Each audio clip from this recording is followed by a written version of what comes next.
అయినోళ్ళ కాకుల్లా కానోళ్లకు పాత కంచాల్లా అన్నట్టు పోలీసులు కూడా ఎవ్వరు పవర్లు ఉంటే వాళ్ళకు వంతపాడు నాటిసంది ఉన్నదేనాయ అంటూరు కొందరు పోలీసుల తీరు చూసినోళ్ళు.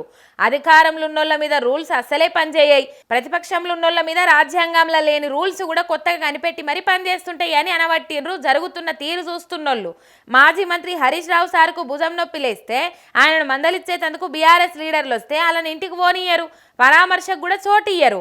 కౌశిక్ రెడ్డి అన్నకు సంఘీభావం చెప్తామని అచ్చటోళ్ళని ఇంట్లోకి వెళ్ళి అడుగు గదలనియకుండా హౌస్ అరెస్టులు చేస్తారు.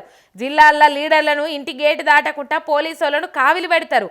అదే కాంగ్రెస్ పార్టీలకు ఫిరాయించిన ఎమ్మెల్యేలు విపక్ష ఎమ్మెల్యే ఇంటికి పోయి అటాకులు చేసేందుకు పర్మిషన్ ఇస్తారు. దాడి చేసి వచ్చిన అరకపూడి గాంధీ ఇంటికి పోయి ఇకపక్కలు చేసి వచ్చేందుకు దానం నాగేందర్ను ఓనిస్తారు. కానీ మాజీ మంత్రి ఇంటికి వాళ్ళ పార్టీ లీడర్లు పోయి మందలిచ్చేందుకు మాత్రం పర్మిషన్ ఇయ్యరు. మరి ఇదేం లాజిక్కో ఇదేం లా ఇంప్లిమెంటేషనో తెలుస్తలేదు అనబట్టిరు కొందరు పోలీసు వాళ్ళ పోకడ చూసినోళ్ళు.